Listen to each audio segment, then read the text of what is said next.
جنت میں مردوں کو حوریں ملیں گی تو عورتوں کو کیا ملے گا؟ یہ بہت پرانا سوال ہو گیا میرے بھائی، اس کا 20 دفعہ جواب دیا جا چکا ہے. دیکھو جنت جو ہے، جنت وہ آپ کی ہر خواہش پوری ہونے کی جگہ ہے. تو جس کی جو خواہش ہوتی ہے وہ پوری ہوگی نا. اللہ تعالیٰ نے مرد اور عورت کو ایک الگ الگ جنس بنایا ہے خواہشات کے اعتبار سے. تو عورتوں کو زیادہ مردوں کی خواہش ہوتی نہیں ہے، عورت ایک ہی مرد چاہتی ہے، یہ اس کی نیچر ہے. جس عورت کو ایک ٹائم پہ 2 2 3 3 مردوں کی ضرورت ہو، اس کا مطلب وہ عورت نہیں ہے، اس کی تو فطرت خراب ہو چکی ہے. تو مرد ہوتا ہے جو جس میں اللہ نے ڈیزائرز بھی زیادہ رکھی ہیں اور اس کو زیادہ شادیوں کا شوق بھی ہوتا ہے. تو اس لیے اللہ تعالیٰ نے ہر ایک کی جنت میں جو ہے نا، ہر شخص کی خواہش کے مطابق جنت میں نعمتیں رکھی ہیں.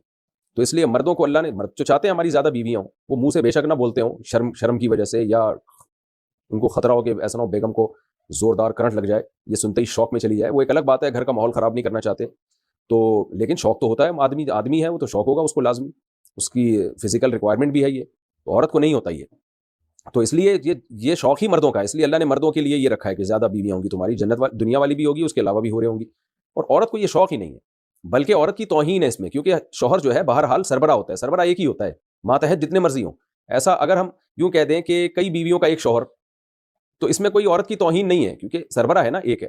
اگر ہم یوں کہہ دیں کہ ایک عورت کے کئی شوہر، اس کا مطلب یہ ہوا کہ ماتحت کے کئی سربراہ. تو سربراہ ایک سے زیادہ ہونا آپ کی ذلت ہے. اس میں 6 باس ہیں آپ کے، تو پاگل ہو جاؤ گے بھائی تم تو، اگر تمہارے باس ایک ہی ہوتا ہے، سربراہ ایک ہی ہوتا ہے. اسی میں عزت ہے. تو عورت کی عزت اس میں ہے کہ اس کا ایک شوہر ہو، ایک سے زیادہ نہ ہو. اس لیے جنت میں اللہ نے عورت کے لیے ایک شوہر رکھا ہے.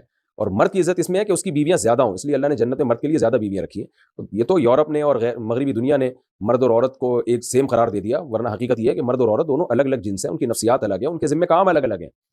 خواتین کے ہاں ولادت ہوتی ہے، حیض و نفاس کے مسائل ہوتے ہیں، مردوں کے ہاں یہ نہیں ہوتے. مردوں کے مسائل الگ ہیں، ان کے ہاں کہ محنت مشقت والے کام کرنے، انہوں نے میدان جنگ میں لڑنا ہے، 20 قسم کے دونوں کی الگ الگ ایکٹیویٹیز ہیں. تو اس لیے دونوں کے ایک دوسرے پہ قیاس نہیں کیا جا سکتا. باقی خواتین کو جنت میں بہت نعمتیں ملیں گی جو خواتین کے حساب سے ہوں گی. ہر عورت چاہتی ہے، سب سے زیادہ خواہش ہے مجھ میں حسن و جمال بہت زیادہ ہو. تو اللہ نے جنت کی عورت کو بہت زیادہ حسن و جمال دیا ہوگا. پھر کھانا پینا اور خریداری، جنت میں باقاعدہ بازار لگیں گے. تو یہ ساری نعمتیں اللہ تعالیٰ نے خواتین کے لیے بھی رکھی ہیں. تو اس لیے کوشش اس کی کرنی چاہیے جنت میں چلے جائیں، ہم کسی طریقے سے چلے جائیں تاکہ ہر خواہش ہماری وہاں جا کے پوری ہو. ہاں کسی کو یہ خیال ہو کہ اگر کسی کو خواہش ہی ایسی پیدا ہو رہی ہے، وہ ایک صاحب مجھے کہنے لگے اگر جنت میں کسی کا چرس پینے کا دل چاہ رہا ہے، میں نے کہا چرسیوں کے لیے جہنم ہے بھائی، چرسیوں کے لیے جنت اللہ نے کب کہا کہ ہے؟